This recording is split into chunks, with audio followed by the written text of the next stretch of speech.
Hello, everyone, and welcome back to the Dwarven Tavern. I am Dr. Jeff Goins, your host once again with another book once again, and I guess I found my catchphrase for the show.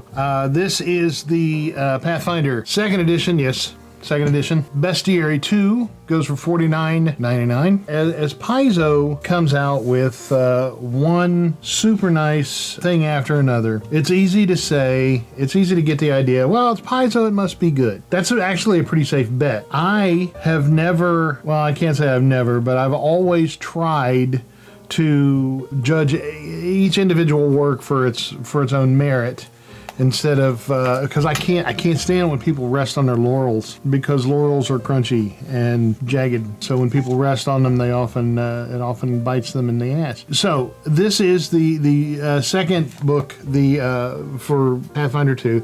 It's the second bestiary, and it has a very nice assortment of creatures. And I like their treatment of the creatures because it's not just a book full of monsters. It is, but 304 pages of monsters, and it does a neat thing. It allows. Well, first of all, let's take a look. It's got the of course the artwork. It's resplendent and beautiful and freaking hellish. The Knuckleavi. What the hell is that? When pollution despoils a natural waterway, it draws the dreaded Knuckleavi to it from the first world. The spirit of wrath is a grisly sight to behold, a horse-like monstrosity with a gnarled upper body of a humanoid growing directly from its back. Yeah, that's the picture, as you can see. Further enhancing the awfulness, not a patch of skin exists on the misshapen hybrid form, as though it survived its own flaying. Now, if anyone is wondering what a flaying is, well, actually the Boltons in Game of Thrones were famous for their flayings, but there are unfortunately horrific videos online in various places that show real life flayings, and it is not something that it's monstrous. But anyway, it's very good artwork. So in the first part of the book, it has a section called Adjusting Creatures, and sometimes it says you might need to customize a creature based on the needs of your story or the narrative circumstances as your story unfolds, which is kind of harkens to the podcast that the Lyric and I just did about questions that burgeoning dungeon masters are and game masters are asking, and that is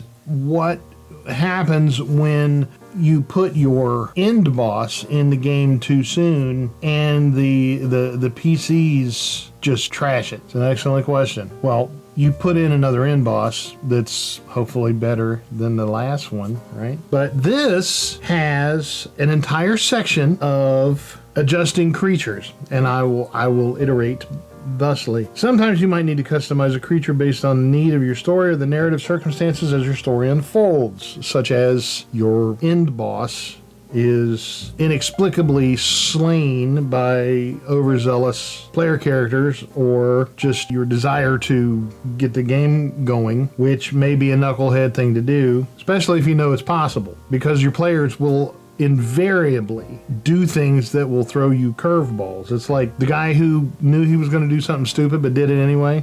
Nostradamus. This section guides you through some basic strategies you can use to adjust creatures. It includes quick adjustments you can make to a creature to alter its level. You might also need to adjust a creature's languages or gear, or know its proficiency, ranks, and skills, or perception, which is it's a good thing to do. Now, an experienced dungeon master, such as myself, can do things like that on the fly as needed, right? Because something that was intended to, how can I put it?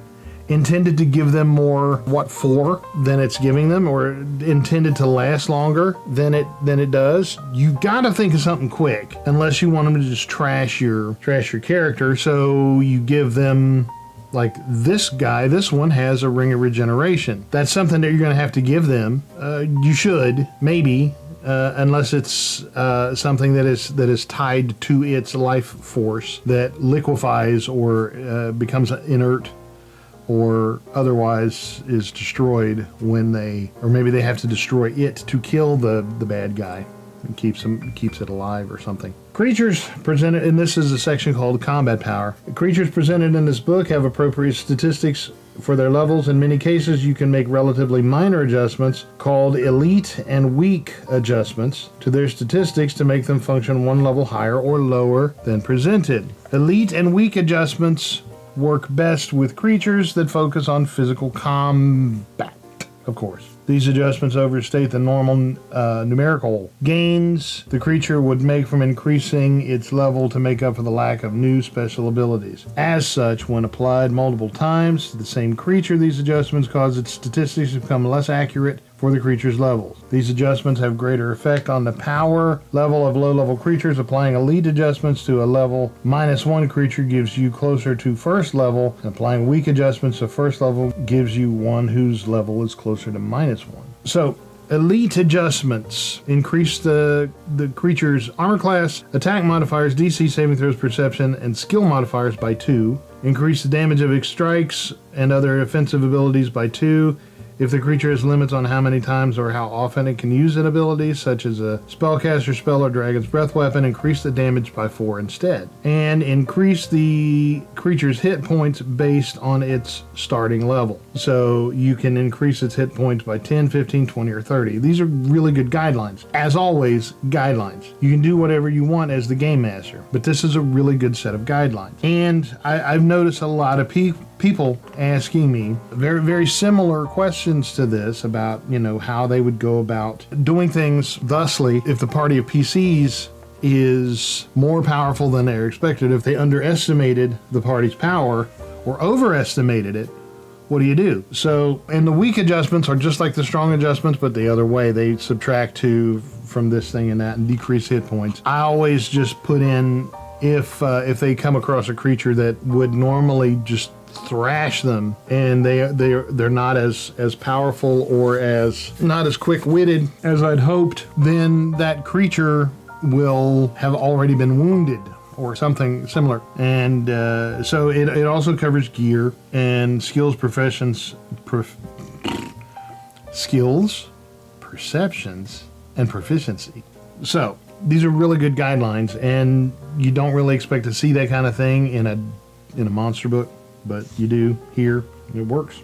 And it's good advice. And it's good guidelines. So the monsters themselves, it starts out with the inevitables, which is they're called the Aeons. And they're paragons of law because they're the inevitables from 3.5 redone, made better. True Aeons embody opposing concepts or forces and are tasked with maintaining balance between those two things, while inevitables, enforce laws both mortal and divine. So, for example, the Zelakut.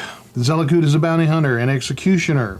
The Zelakut resembles a mechanical centaur crafted from silvery metal with golden clockwork wings adorning its back. Instead of hands, the Zelakut's arms end in long barbed chains that crackle with electricity. Whether sent by the powers of Axis or summoned by mortal authorities, the Zelakut seeks out those who continually evade justice either through active flight or by abusing their power and station so as to bring justice to the multiverse's most notorious fugitives and criminals. Indeed, many a Zelakut's quarry are as famous for their ability to evade capture as for the crimes they commit. So the Zelakut is a bounty hunter. And it goes on to the Marut. They're after those who seek undeath, those who try to cheat death. The Marut. The Bithos or the Bythos is a guardian of space and time and so forth. So it has some very cool things. And the creatures are the analog to the ones in 3.5, but they're done well. They have, again, with the little tabs at the top of each heading, like the animate dream here on page 18, or an animate dream. Uncommon, neutral, evil, medium. They are dream and they are incorporeal. And it always has a description of the creature and so forth. And the artwork is, again, very cool. It's got the Archon, the Thatch, which are just weird as shit. The Assassin Vine, the Thatch is the giant that has the extra arm growing out of its side. I mean, it has these long, like, super sharp, like, saber-toothed cat fangs. Then it goes on to the Azada, and I'm not going to go through every creature because I would love to. And, here's something I didn't notice. The Bavan Shi, which is spelled in English Balban Sith, but it's not. It's a Gaelic word, and Gaelic Mortley spells bop. I don't know. I'm just saying. But hey, I'm Irish, but I don't speak Gaelic. Tried it and didn't work out too well from what I've tried so far. So I'm gonna keep trying. If I can learn Mandarin Chinese, I can do Gaelic. But anyway, the Bavan Shi is a rare undead. It's a fey undead. It went on to become the Banshee, right? Because it was a harbinger of death. However, this one is somewhat more similar to, say, a vampire, as it were. Yeah, they drink blood, change their shape, etc., etc. And it goes on throughout with many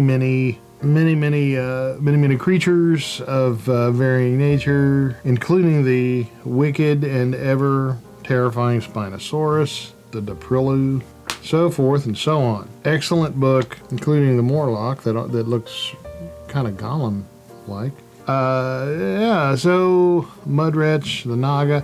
It has a lot of new guys, and it has a lot of old favorites. The Necrophedius from the first edition Fiend Folio, I believe. And then it has Grey Ooze and Carnivorous Blobs. Sweet. And the Psychopomps, the Radiant Warden, that's new and terrifying. Big metal thing surrounded with barbed wire and spikes, wielding giant warhammers.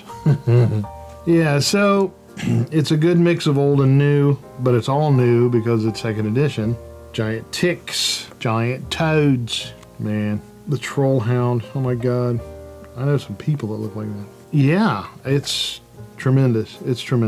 So is there any reason not to give it 5 axes? Worm that walks, Yellowness Creeper. Okay, so it's a good length. Then there's an ability glossary, which is tremendous, such as Constrict. It takes 2 actions. It does the actions, which is tremendous, I'm seeing. And yes, I did look at this book before. I'm just familiarizing myself with it again. But it even has some new spells. Some creatures from the outer planes can use special rituals to call their kin or transport themselves to another plane. This is a spell called Abyssal Pact, Angelic Messenger, Demonic Pact, Infernal Pact, Lunch Pact. And then it has a list of creatures by type, creatures by level, cross-indexed and faded into one another and referenced, like my little interpretive book dance. That's all the dancing I'm doing. And the 2 most powerful creatures in this book is the Solar, which is an angel, right? And the Jabberwock. Snicker snack. Claws that catch and teeth that bite. So, and I even have the Draugr, which is different from the Duragar, which I find a very cool and important distinction. And I shall find it again. Yeah, the Draugr. And that's Draugr. And that is how you would spell drow. And we also covered that in a podcast too, about the original, even though an artist, an author, claimed to have invented the drow. The drow are, and I'm going to mention it here in this book since I'm talking about monsters, the drow are a derivative of the ancient Fae called the Tro, which were mischievous elves that lived underground, dating way back to old Keltland, right? And it was pronounced Tro, and it gave birth to what eventually evolved into the trolls. And so if there's any doubt that it's as its pronunciation, I would listen to the old people who invented it really, and not the author that kind of didn't, and they're pronounced Dro. You can say it however you want. I'm cool with it, but I don't want anybody giving me crap for how I say it, because that's how I roll. So, this book, Pathfinder, Bestiary 2, $49.99, 300 pages. It's a good deal. And I officially give it 5 axes, because it's a work of beauty. It is a catalog of wonderful nightmares and horrible things. So pick it up, put it in your collection, do it now, and I will continue later. So on that note, I am your host, Dr. Jeff Goins. On behalf of the entire cast and crew of the Dwarven Tavern, we wish for you to want for nothing but adventure. And at first I feared it, then I charged. Thanks for watching, and we'll see you next time. Let the